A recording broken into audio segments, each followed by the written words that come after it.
오래갈 만에 문방구에 들릴 일이 있었습니다. 문방구라는 소리도 옛날 말입니다. 요즘은 팬시라고 그러더라고요. 거기 들어갔더니만 그냥 너무나 예쁜 것들이 많이 있습니다. 그 중에서도 지우개, 얼마나 부드럽고 지우개 냄새를 맡으니까 향수 냄새도 막 납니다. 옛날에 우리가 초등학교 때 쓰던 지우개는 이렇게 잘 안 지워지니까 침을 묻혀갖고 또 이러다가 노트가 또 찢어지기도 하고 그런 경험들이 있는데, 요즘 지우개는 그냥 몇 번 뜩뜩 하면 그냥 깨끗하게 지워지고 거기다 새롭게 글씨를 쓰면 얼마나 예쁘게 쓰여지는지 모릅니다. 이거 하나 살까 말까 하다가 지금은 거의 연필 쓸 일이 없어서 사지는 않았습니다. 그래도 온 김에 구경이나 한번 할까 쫙 구경을 하는데 뭐 없는 게 없습니다. 노트도 보니까요, 막 빨주노초 파남보 예쁜 노트들이 그냥 가득해. 그 중에 눈에 탁 뜨는 노트 하나가 발견됐습니다. 두껍게 되어 있어요. 근데 뭔가 모르게 품위가 쫙 제게 느껴지는 그런 노트였습니다. 그래서 나도 모르게 손이 가서 하나 탁 뽑아놨더니만 노트 이름이 있는 겁니다. 그런 노트가 또 있어요. 어떤 노트냐면 제목이 붙어 있어요. 감사 노트. 그 옆에 비슷한 것도 또 있더라고요. 감사 일기. 그렇게 써 있어요. 도대체 이게 무슨 노트야? 하면서 겉장을 들춰보고 중간 들춰보았는데 새 노트니까 아무것도 써 있지 않아요. 그런데 그 중간에 이런 글귀들이 적혀 있더라고요. 평상시 잊고 있었던 것들, 그러나 감사해야 될 일들이 무엇인가 하고 툭 써 있는데 왠지 모르게 가슴 속에서 확 달아오르는 거예요. 잊고 있었던 것들, 잊어버린 것들, 그러나 감사해야 되는 것들, 그래, 그런 게 있지. 두 번째, 그 밑에 또 그런 게 써 있더라고요. 다시 감사해야 될 것들. 다시. 그렇지, 살다 보니까 감사를 계속 해야 될 게 있더라고요. 근데 그걸 그만 잊어버리고 당연한 듯 그렇게 생각했던 것들이 참 많았던 것 같아요. 그리고 밑에 줄 또 보니까 이렇게 써 있더라고요. 꼭 감사해야 할 것. 꼭 감사해야 될 것. 그렇지.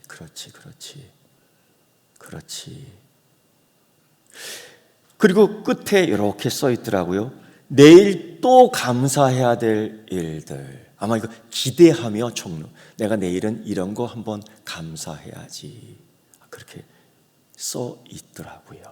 그걸 쥐어들고서 생각해 봤습니다. 그 짧은 시간에 수많은 것들을 생각하게 됐어요. 그렇지. 지금까지 내가 어떻게 살았는가? 지금까지 지내온 것, 내가 잘나서 된 것도 아니고, 내가 힘이 있어 된 것도 아니고, 내가 건강해서 된 것도 아니고, 지금까지 지내온 것, 무엇 때문이라고요?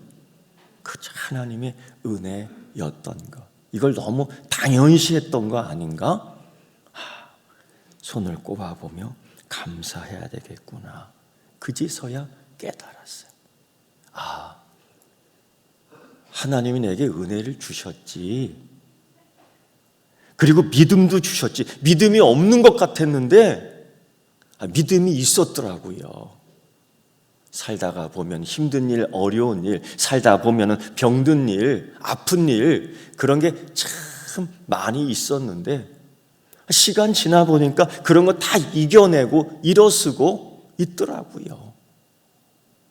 쓰러진 줄 알았는데 오뚜기처럼 어느 순간 툭 일어났는데 그게 내 힘으로 일어난 것이 아니라 은혜였더라고요. 그제서야 감사해야 되는구나. 그제서야 하나 깨닫게 되지요. 내가 교만할 이유가 없다. 내가 교만할 이유가 없다. 네가 교만할 이유가 없다. 네가 잘난 게 없다. 그저 우리는 하나님 앞에서 한 번 더 겸손해야 되겠다. 그런 생각을 짧은 가운데서도 하게 되었습니다. 그런데 오늘 이 말씀 데살로니가전서 5장 16절부터 18절의 말씀을 보니 사도 바울은 데살로니가 교회의 그 어려운 환난의 상황 속에서 삶의 원리를, 그리스도인이 어떻게 살아야 되는지를 이렇게 자세하게 설명하는데 그 생활 지침을 세 가지로 이야기하고 있더라라는 것입니다. 세상이 점점 어려워지고 있는 건 사실입니다. 마치 촛불을 켜놨는데 시간이 지남에 따라 촛농이 다 녹아 흘러 내려가 어느 시점에서는 이 촛불이 꺼질 것이라는 걸 우리가 예상하고 있지만 어찌할 수가 없는 것. 마치 세상의 모습이 그런 것 같습니다. 정말 예측할 수 없는 자연재해가 정말 많이 일어납니다. 어느 동네에서는 가스 냄새가 난다, 어떤 동네에서는 이런 냄새도 난다라고 얘기하면서 큰 지진이 일어날 것이라고 얼마나 염려하고 근심하는지, 바다 저 깊은 속에 있던 큰 물고기들이 갑자기 위로 올라오는데 이건 무슨 징조라고 이야기하는데 여간 무섭지 않습니다. 여간 불안하지 않습니다. 갑자기 저 동네에서 눈이 내리고 기온이 내려가고 저쪽이 갑자기 저 동네에서 40도 이상씩 올라가는데 예측할 수 없는 기후변화, 이런 것들이 다 자연재해입니다. 그리고 알지도 못하는 없었던 질병들이 자꾸 발생하는데 사람에게도 식물에게도 나무에게도 곤충에게도 날아가는 새에게도 기어다니는 짐승에게도 다 질병들이 생기는데 하나둘 다 사라지는 현상들을 봅니다. 이럴 때 그리스도인들은 어떻게 살아야 되느냐? 이럴 때 그리스도인들은 어떤 모습 속에 이 삶의 모습을 이 세상에 대하여 보여줘야 되느냐? 사도 바울은 이런 그리스도인의 삶의 모습을 경건의 세 가지 훈련으로 요약, 지침, 설명하고 있다는 것입니다. 그것이 첫째, 항상 기뻐해야 되는 것이고요. 두 번째, 그것이 쉬지 말고 기도해야 되는 것이고요. 세 번째, 그것이 범사에 감사해야 된다라는 우리 그리스도인들의 생활 지침 훈련입니다. 그런데 왜 이걸 이렇게 해야 되느냐? 사도 바울은 더욱 강력하게 이야기하는데 이것이 하나님의 뜻이라는 것입니다. 당연히 하나님의 자녀는 아버지 하나님의 뜻대로 사는 것이지요. 그게 순종이며 거기서 오는 것이 순종의 축복인 줄 믿습니다. 그런데 여러분, 이게 저절로 자연스럽게 이루어지는 것이 아니라 끊임없는 개인의 영성 훈련, 내적 성장을 위한 자기의 선택이 있어야 되는 거지요. 감사의 노트를 펴보면서 하나하나 써가 봅니다. 그래, 이거 감사해야 돼. 그래, 이것 감사해야 돼. 오늘 이 시간 한번 생각해 보지요. 내가 오늘 이 자리에 오기까지, 오늘 내가 여기서 예배 드리는데 하나님, 내가 감사해야 될 것, 내가 하나님께 감사해야 될 것, 내가 잊어버리면 안 되는 것, 아마 여러분 많이들 써 내려갈 수 있습니다. 사도 바울은 그거는 우리가 매일의 삶 속에서 선택해야 될 문제라는 것입니다. 그것이 첫째, 오늘 16절 우리가 읽은 말씀처럼 항상 감사해야 된다라는 겁니다. 항상 시간과 때를 말해주는, 언제나 시간적 의미를 설명하고 있습니다. 그러나 우리가 알다시피 언제나, 매일, 항상 기쁜 일만 일어나는 것은 아닙니다. 살다 보니 넘어지는 일, 살다 보니 넘어져 상처가 나는 일, 또한 그런 뿐 아니라 살다 보니 어떻게 넘어졌는데 동전 하나 죽는 일, 넘어졌는데 발에 큰 돌에 발이 쳐여 발톱이 빠지는 일, 이런 일들이 무수하게 많아. 정말 지금까지 우리는 오히려 불쾌한 일, 슬픈 일, 부끄러운 일, 불편한 일, 힘든 일들이 점점점 더 많아진 건 사실입니다. 그런데 어떻게 항상 기뻐할 수 있단 말입니까?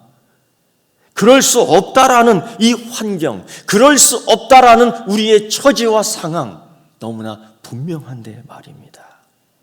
사도 바울은 몰라서 그랬을까요? 아닙니다.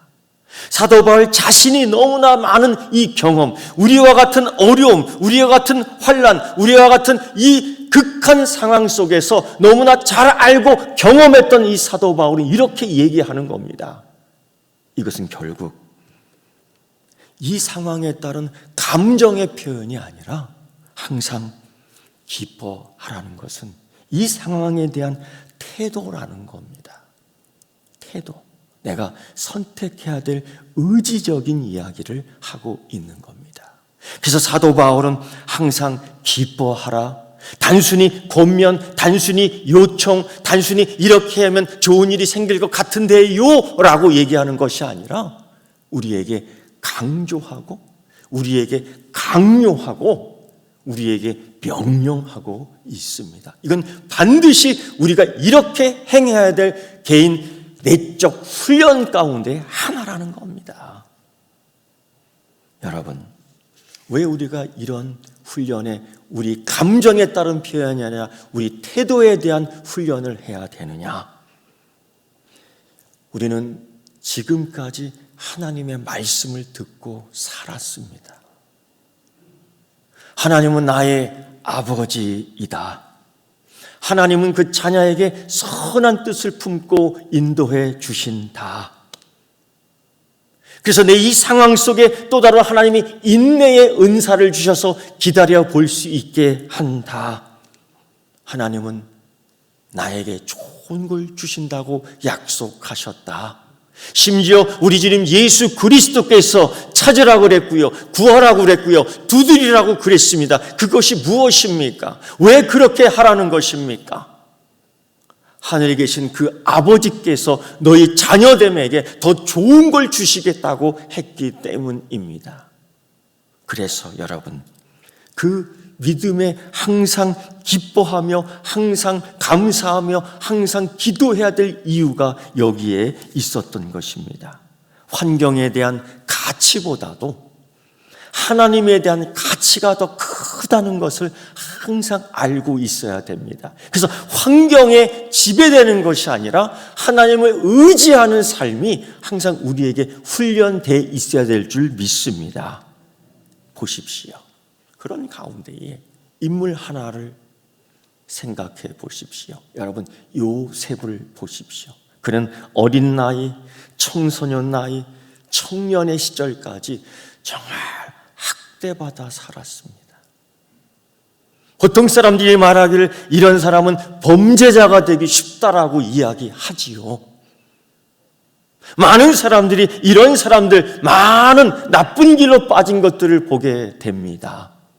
그러나 요셉은 수많은 사람을 살리는 리더자가 되고, 자기 민족을 살리는 위인이 되고, 자기 가족을 살리는 귀한 가장이 된 줄 믿습니다.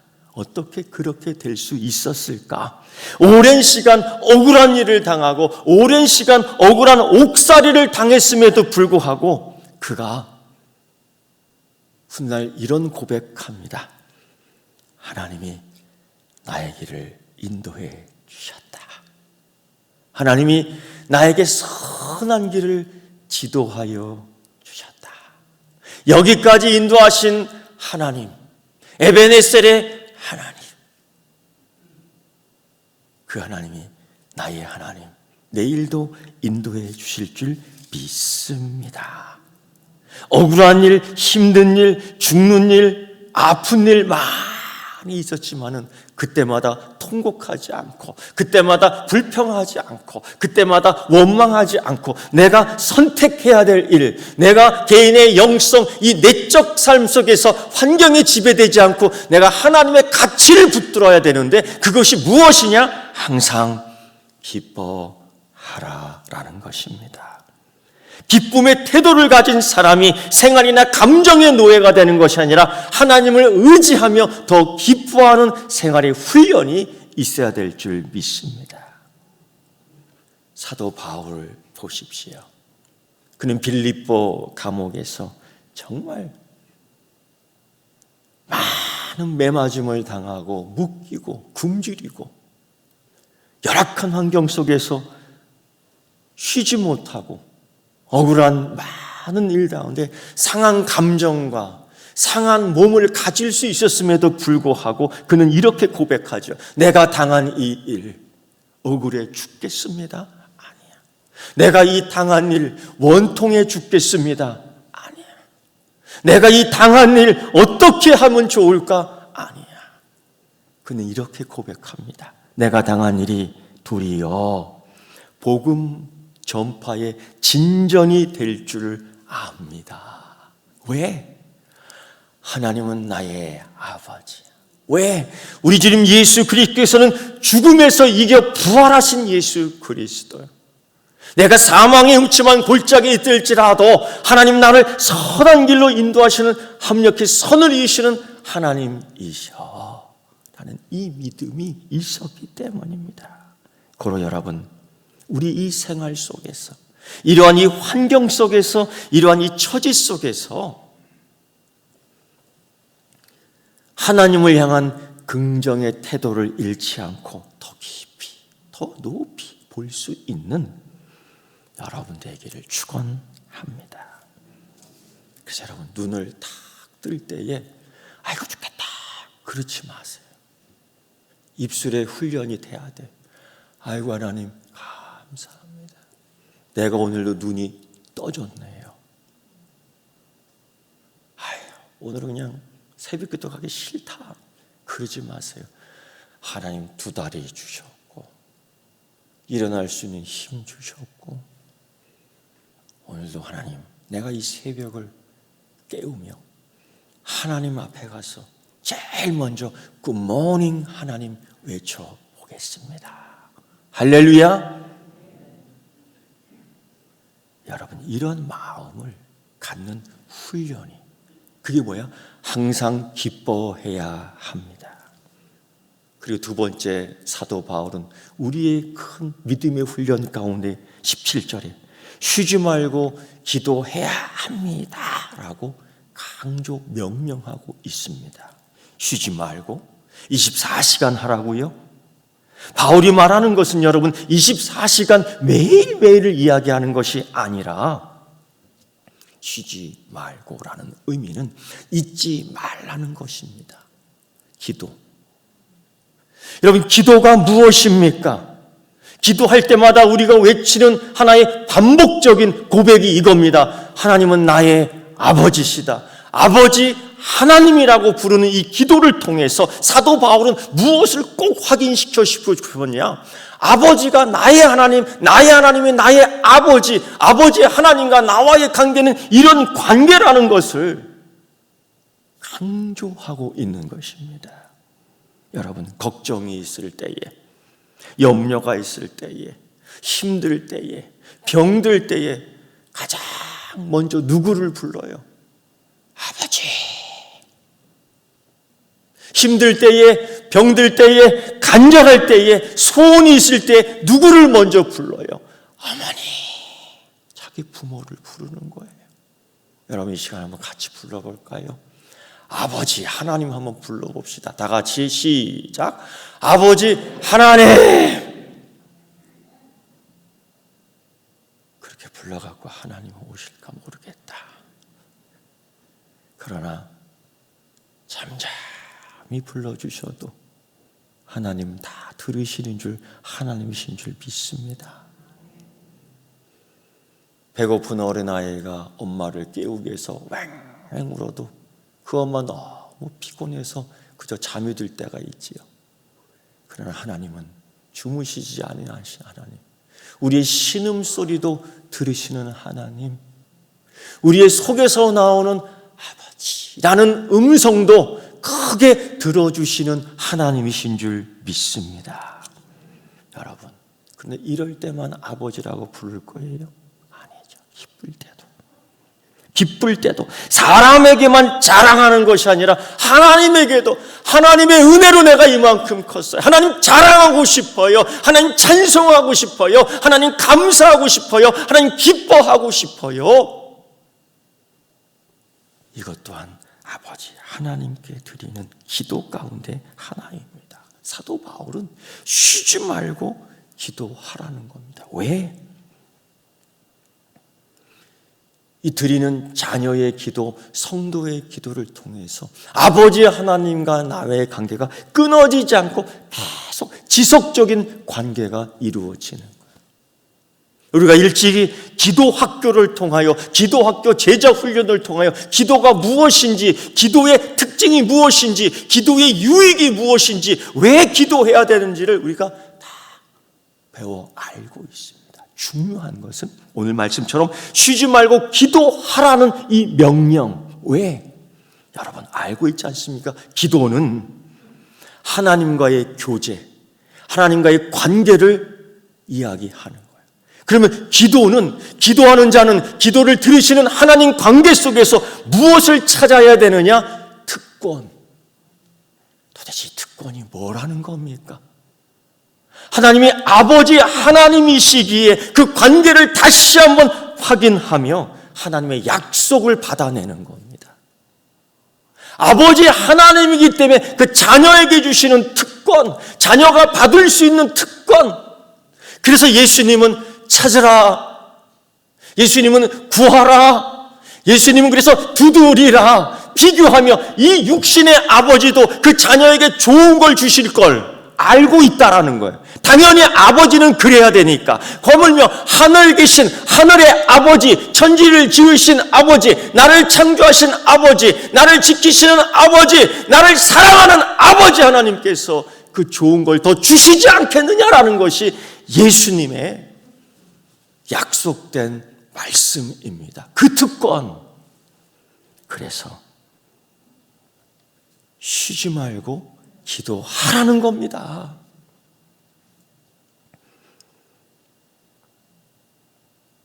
다윗을 보십시오. 그가 인생의 위기가 참 많았습니다. 그처럼 많은 사람들, 그처럼 고난이 많았던 사람, 그처럼 그를 죽이려고 했던 사람이 그렇게 많은 사람이 없었습니다. 그가 그렇게 고백하고 기도하며 찬양하죠.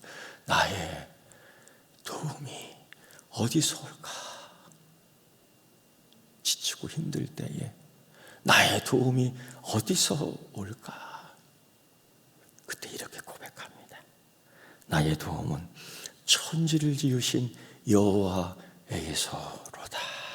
할렐루야, 할렐루야.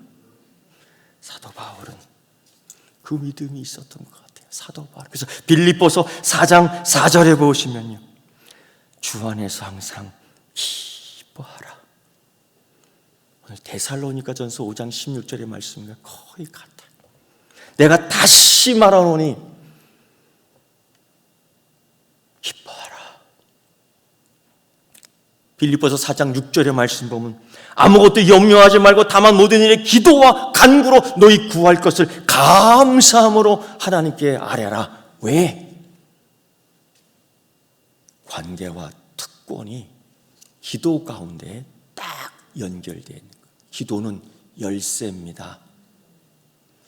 기도는 하나님께 드리는 이 기도는 하나님께 드리는 나의 기도는 열쇠입니다. 할렐루야. 잊지 마십시오.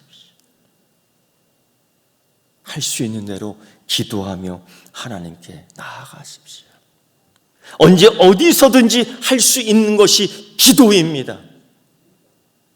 제가 여러분 기도할 때에 500원 내고 기도하라고 가르쳤습니까? 장로님, 내가 기도할 때에 600원 내고 기도하라고 가르쳤습니까? 아니요. 기도는 어디서든지 할 수 있어요. 기도는 수시로 할 수 있어요.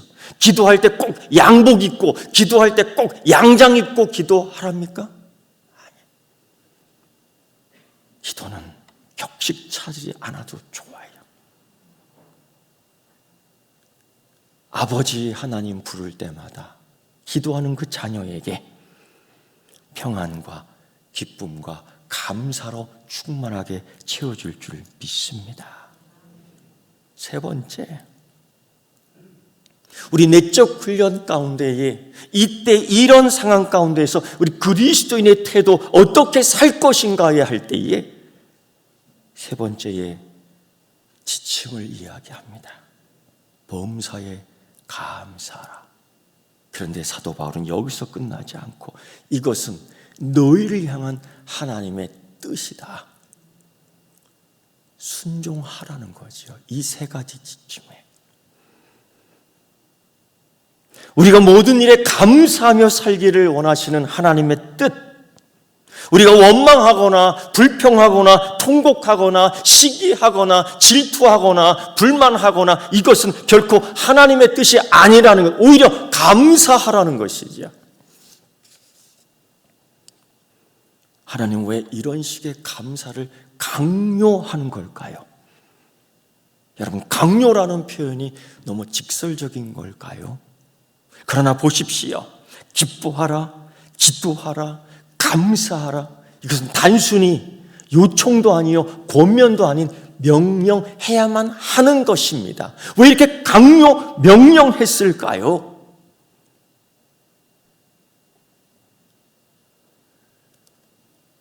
지금도 잊지 못할 어린 시절의 이야기가 하나 있습니다. 여러분에게 들려주고 싶습니다. 우리 동네에 친구 하나가 있었는데 이름이 생각이 나지요. 근데 그 이름을 부르는 것이 아니라 항상 그 당시는 별명을 불렀지요. 쫄쫄아 불렀습니다. 쫄쫄아. 앞에 또 하나가 있어요. 그게 뭐냐면 코입니다. 코 쫄쫄이. 왜냐하면 항상 코가 이렇게 흘러내렸어요. 그래서 이렇게 했기 때문에 여기가 항상 반짝반짝 빛났고요. 이렇게 해서 이렇게 문질렀기 때문에 여기가 항상 반짝반짝 빛났습니다. 코 쫄쫄이. 걔 집에 놀러 갔습니다. 때마침 엄마가 계시더라고요. 엄마가 그 아이를 부르더니만 애 엄마 하더니만 갑자기 엄마가 돌변하기 시작했습니다. 난 깜짝 놀랐어요. 그 아이를 꽉 잡더니만 그 무쇠 같은 허벅지 다리로 그 아이를 확 감싸는데 완전히 큰 문어가 고등어 잡듯이 잡는 겁니다. 그러더니만 절반쯤 딱 눕히더니만 입을 쫙 벌리는데 깜짝 놀랐어요. 그러더니만 시꺼먼 물을 먹이는 겁니다. 이 아이는 죽는다고 난리를 피우는데 꼴깍푹 하는데 절반은 쏟아지고 절반은 어떻게 넘어가는 거다. 이놈의 새끼 아까운 걸 다 토해낸다고 하면서 또 이렇게 하더니만 다 입에다 손가락 쑤셔 넣으면 먹이는 거예요. 죽는다고 울어댑니다. 내가 와 있는데도 그러더라고. 엄마의 작업이 다 끝냈는지 하얀 눈깔 사탕 하나를 입에다 쳐 누워주는데 그 아이는 그거 먹고 울음을 그쳤고 나도 덕분에 그 눈깔 사탕 하나 얻어 먹었습니다. 그리고 아무 일 없는 듯이 엄마는 나가버리면서 이런 말을 한 말 하지요. 잘 놀아라 얘들아. 분위기는 잘 놀 분위기는 아닙니다. 이 아이도 아무런 없었던 듯이 그저 평범하게 나랑 같이 노는 거예요. 제가 궁금해서 우리 집 분위기와는 너무 맞지 않아서 한번 물어봤습니다. 야, 쫄쫄아, 그 뭔데 그렇게 너한테 그 시꺼먼 물을 먹이냐? 나도 몰라. 아니 그 잘못 먹으면 죽으면 어떡해. 몰라. 엄마가 보약이래. 보약. 걔는 몰랐는데 나는 알고 있었지. 보약. 그건 좋은 거라는 거. 당장 나가 그 친구 엄마가 그 아이 입에다 쑤셔 넣던 그 빈 그릇을 확인하니 조금 남아 있었어. 나도 손가락으로 다 핥아 먹었답니다. 그래서 그 아이도 건강하게 자랄 수 있었고 저도 이만큼 자랄 수 있었던 겁니다. 할렐루야. 나 그래도 보약 먹고 자란 사람입니다. 근데 여러분, 사도 바울은 감사, 이것이 보약이라는 것입니다. 감사가 보약입니다. 우리에게 먹이고 싶은 것이 그것입니다. 항상 기뻐하라, 보약입니다. 항상 쉬지 말고 기도하라, 보약입니다. 범사에 감사하라, 보약입니다. 이걸 먹여야 되겠다. 그래서 명령하고 강조하고 강요하듯이 말씀하고 반드시 먹어야 되는 것입니다. 사도 바울은 이것을 보약 먹이는 부모처럼 그 자녀에게 이렇게 얘기하고 있는 것이지요. 여러분, 감사는 하나님을 감동시킵니다. 감사는 다른 사람에게 선한 영향력을 줍니다. 여러분, 감사가 이런 것이기 때문에 하나님은 그것을 뜻으로 정하시고 그렇게 하기를 명하셨습니다. 그것을 들은 경험한 사도 바울은 이것을 우리에게 보약으로 강조하고 있는 것입니다. 고로 여러분, 오늘 데살로니가전서 5장 16절, 17절, 18절 말씀을 암기하시고 여러분의 보약으로 잡수시고 여러분의 보약의 능력이 있도록 실천하는 여러분 되기를 축원합니다. 이것이 경건의 훈련이에요. 사도 바울은 디모데에게 디모데전서 4장 8절에 이렇게 얘기하죠. 경건의 훈련, 경건은 범사에 유익하니 금생과 내생에 약속이 있느니라. 아멘. 남아메리카 주에 있는 멕시코의 작은 마을에 여행객들이 들리며 참 행복해하는 한 장소가 있었습니다. 여행객뿐 아니라 마을 사람들도 항상 거기에 들려 쉬기도 하고 옷을 빨기도 하고 이야기도 나누는 아주 좋은 장소였습니다. 도대체 무슨 좋은 장소이기에 어떻기에 보니 그 조그만 마을 그 우물가에는 뜨거운 물이 펄펄펄펄 흘러내리고 조금 옆에 돌아보면 차가운 물이 펄펄펄펄 흘러내리고, 아니 어떻게 이쪽 우물에서 뜨거운 물이 나오고 어떻게 이쪽 우물에서 차가운 물이 나올 수 있을까? 너무너무 신기합니다. 여행객들이 거기에 들리면서 발을 닦기도 하고 몸을 씻기도 하고 밀린 빨래를 빨래도 하고 동네 사람들은, 동네 아낙네들은 거기 모여서 빨래를 착 하고 뜨거운 물에 또 삶기도 하고 찬물에 헹구기도 하고 얼마나 좋은 장소인지 모릅니다. 얼마나 축복받은 땅인지 모릅니다. 얼마나 감사해야 될 동네인지 모릅니다. 그 동네 산다는 것이 참 감사하고 기쁜 일이지요. 그 모습을 본 외국 관광객이 안내 가이드에게 그렇게 얘기하는 거예요. 참 이 동네 신기하고 좋습니다. 정말 하나님께 감사해야 될 일인데요. 그런데 이 멕시코 가이드 안내하는 사람이 그렇게 얘기하는 겁니다. 아니요. 이 동네 사람들은, 특별히 빨래하러 오는 사람들은 요즘 불평이 그렇게 많아졌습니다. 무슨 일이에요? 혹시 관광객 때문에 그런 건 아닐까? 아니요. 왜요? 그 불평하는 이유를 들어보니 그렇습니다. 비누가 여기서 나오지 않는다고 불평하는 거예요. 뜨거운 물 나와서 좋고 찬물 나와서 감사하는데 그만 불평이 하나 생겼네. 비누가 여기서 나오지 않아? 불평하는 거예요. 여러분, 우리 마음이 혹시 그런 거 아닐까요? 감사할 것이 9개나 있습니다. 감사할 것이 12개나 있습니다. 그런데 내가 할 수 있는 것들 하지 않고 그것 때문에 불평이 더 늘어나는 것이 아닙니까? 욕심 때문에 하나님 주신 은혜에 감사를 잊어버리고 나가는 것은 아닙니까? 여러분, 이제 다시 한번 감사를 기록해 보십시다. 우리 교회 현관 올라올 때에 그 옆에 감사나무가 있습니다. 지금은 너무 앙상하고 나뭇잎도 없고 열매도 달리지 않았고, 그런데 거기에 잊어서는 안 될 감사, 내가 잊고 있었던 감사, 내가 꼭 하고 싶은 감사, 그런 내용들을 다 적어 한번 붙여보도록 해보면 좋겠습니다. 개인의 내적 훈련이에요. 그래서 그 감사의 나무가 풍성하게 보일 수 있도록 그 감사의 쪽지를 하나님께 드리며 하나님 나 이거 감사합니다라고 하나님께 찬양할 수 있는 자녀됨을 확인하고 아버지 하나님됨의 확인을 다시 하는 그 훈련하기를 우리 주님 예수 그리스도의 이름으로 축원합니다. 기도하겠습니다.